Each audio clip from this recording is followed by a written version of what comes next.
Es un catalizador en el sentido de que sabes cómo la química humana puede ser esa pequeña cosa que cambia todo lo demás. Así que creo que todos nos sentimos muy relajados. Imaginen esto. La legendaria voz de Deep Purple, Ian Gillan, finalmente rompe el silencio que los fans pensaban que duraría para siempre. En una revelación dramática, Gillan se sincera sobre sus años con el guitarrista Steve Morse.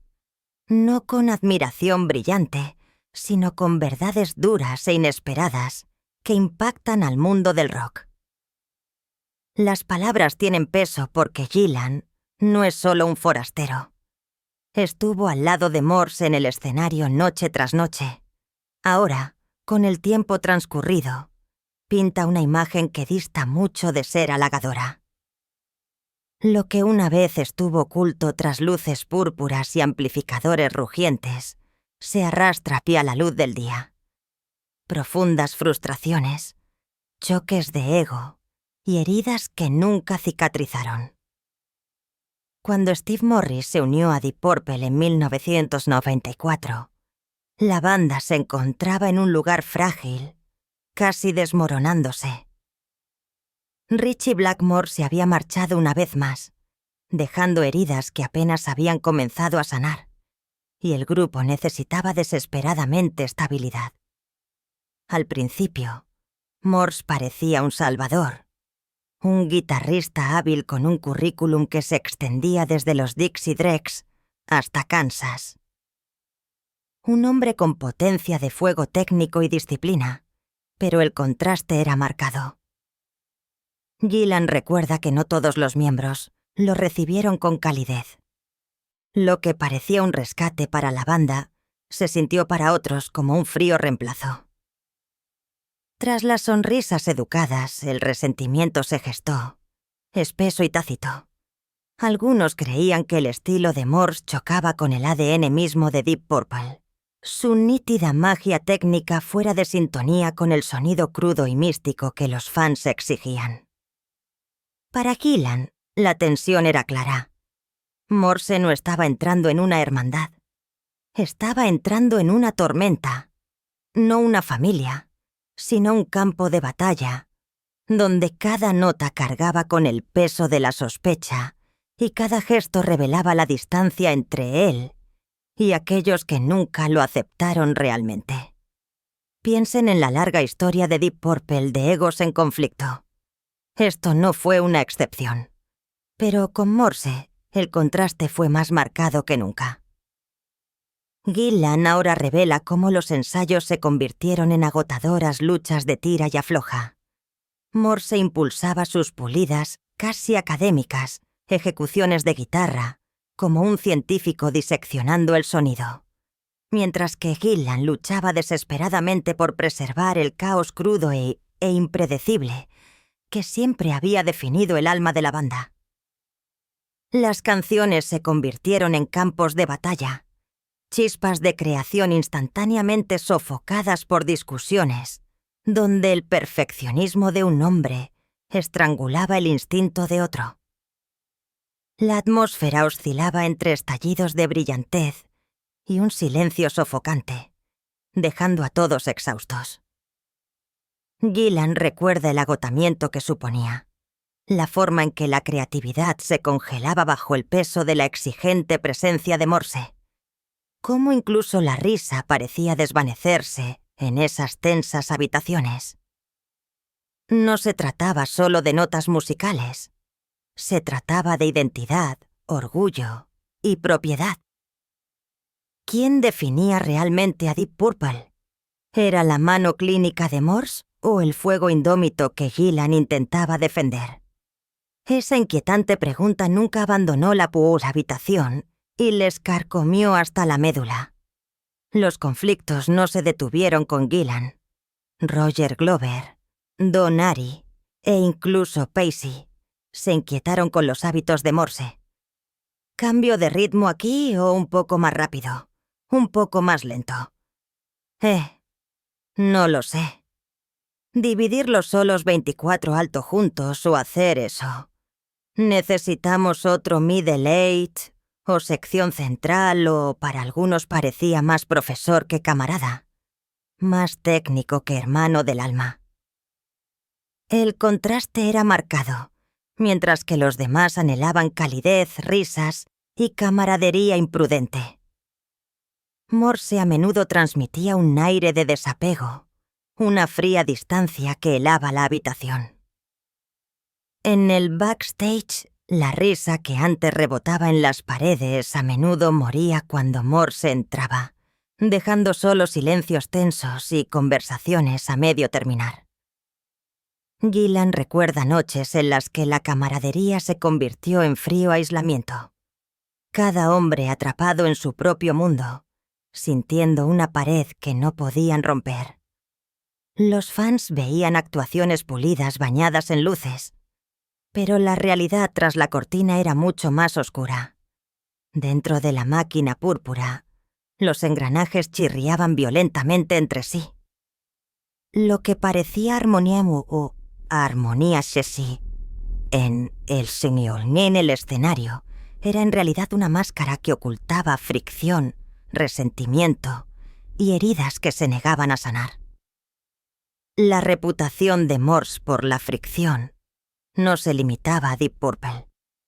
Mucho antes y después, su camino estaba lleno de choques y asociaciones tensas. En los Dixie Dregs, su implacable impulso por el control y la perfección alienó a sus compañeros de banda que querían más libertad para improvisar, dejando los ensayos tensos y las amistades desgastadas.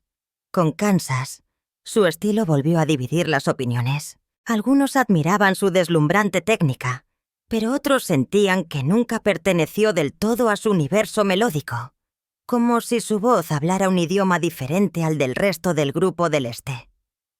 Incluso las colaboraciones fuera de estas bandas a menudo terminaban abruptamente, con palabras duras, egos magullados y despedidas silenciosas que insinuaban discusiones sin resolver.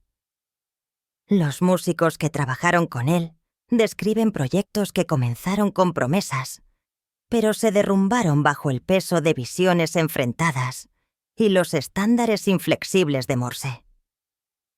Las revelaciones de Gillan destacan un patrón que se extendió durante décadas. Dondequiera que Morse iba, la armonía era frágil. Las alianzas eran temporales y las disputas nunca estaban lejos, proyectando una sombra sobre sus innegables logros. Tras las luces del escenario, Morse también libró batallas personales que iban más allá del desgaste habitual de las giras. Los interminables viajes tensaron su salud, y se extendieron susurros de luchas que pesaban mucho sobre él. Dolores, fatiga y momentos en los que su concentración parecía fallar. Sus amigos recuerdan episodios de agotamiento, cambios de humor y largos períodos de aislamiento en habitaciones de hotel donde se encerraba del mundo. Había noches en las que desaparecía después de los espectáculos, evitando el resplandor que unía a la mayoría de las bandas, deslizándose en la soledad en lugar de celebrar. Sus compañeros de banda notaron el patrón. Morse cargaba con cargas que nunca explicó, dejándolos inciertos y frustrados.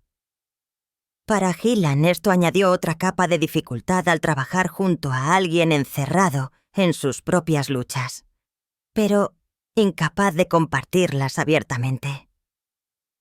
El silencio en torno a las batallas privadas de Morse solo profundizó el abismo entre él y aquellos que deberían haber sido los más cercanos a él, convirtiendo el compañerismo en distancia y la camaradería en sospecha. Lo que deberían haber sido momentos de unidad se convirtió en un silencioso recordatorio de cómo las sombras personales pueden deshacer incluso el vínculo más estrecho. Probablemente hayan oído hablar de la profunda división entre los fans durante los años de Morse. Algunos admiraban su brillantez técnica, sus ejecuciones impecables y su limpia precisión, elogiándolo como un virtuoso que podía mantener viva a la banda en tiempos difíciles. Otros, sin embargo, lamentaron la pérdida de la mística que Ritchie Blackmore aportó, el peligro, el fuego, la imprevisibilidad que siempre había mantenido al público al borde de sus asientos. Gillan recuerda las cartas que llegaban en montones llenas de argumentos entre los fans. Algunos aclamando a Morse como el reemplazo perfecto, otros tildándolo de intruso. Los debates se desataron en revistas de música, clubes de fans e incluso en los pasillos de los camerinos, donde los susurros de descontento parecían resonar más fuerte que los aplausos. Por cada aplauso que Morse se ganaba en el escenario, había un suspiro de nostalgia por los viejos tiempos, un anhelo por la energía imprudente que una vez definió a Deep Purple. Y dentro de la banda, este eco del descontento de los fans solo hizo que los conflictos fueran más agudos, convirtiendo cada actuación en un recordatorio de que no todos estaban convencidos del lugar de Morse en la leyenda. La división no se desvaneció con el tiempo. Persistió, dando forma a cómo tanto los fans como los músicos recordaban este turbulento capítulo de la historia de la banda. Con el paso de los años, las fracturas se hicieron más difíciles de ocultar. Lo que una vez pudo ser cubierto por la energía de la actuación en vivo, comenzó a filtrarse en cada rincón de la vida de la banda. Gillan describe momentos de casi colapso, donde los ensayos terminaban en silencio. Los ánimos se encendían y luego se congelaban, y las sesiones de grabación se prolongaban sin inspiración. Los intercambios de ideas, una vez encendidos, fueron reemplazados por pausas vacías.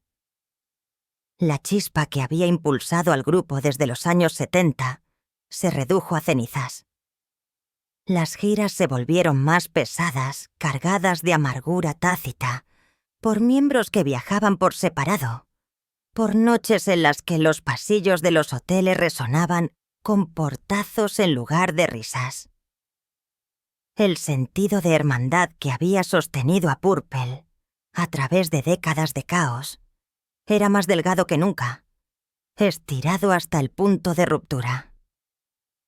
Gillan recuerda la calma inquietante de las actuaciones en el escenario, donde las sonrisas eran forzadas y la lista de canciones se sentía como una carga en lugar de una celebración. Cuando Morse finalmente se alejó, citando razones personales y luchas familiares, Gillan admite una extraña mezcla de alivio y tristeza. Era como si una tormenta finalmente hubiera pasado, dejando devastación a su paso, pero también una frágil sensación de liberación. El capítulo se había cerrado, pero las cicatrices permanecieron, grabadas en la historia de la banda y en la memoria de aquellos que habían vivido su desmoronamiento. Ahora, con el valor de hablar abiertamente, Gillan enmarca la historia no solo como una de culpa, sino de una dolorosa realidad. Admite que años de silencio le habían pesado, y solo ahora se siente libre de revelar las cicatrices que quedaron atrás. Steve Morse fue un hombre de inmenso talento, pero también de conflicto consigo mismo, con sus compañeros de banda y con el espíritu mismo de Deep Purple. Su historia no es un simple cuento de victoria, sino uno de lucha constante, donde el triunfo siempre estuvo ensombrecido por la amargura. Las revelaciones impactan porque despojan a la leyenda y exponen la frágil y desordenada verdad de la vida dentro de una de las bandas más legendarias del rock. Gillan describe el legado de Morse como un tapiz tejido con un brillo deslumbrante, pero también con hilos de decepción, soledad y heridas sin curar. Es un recordatorio de que incluso la música más celebrada a menudo surge de almas fracturadas y que detrás del trueno de los aplausos puede persistir el eco de un dolor no resuelto.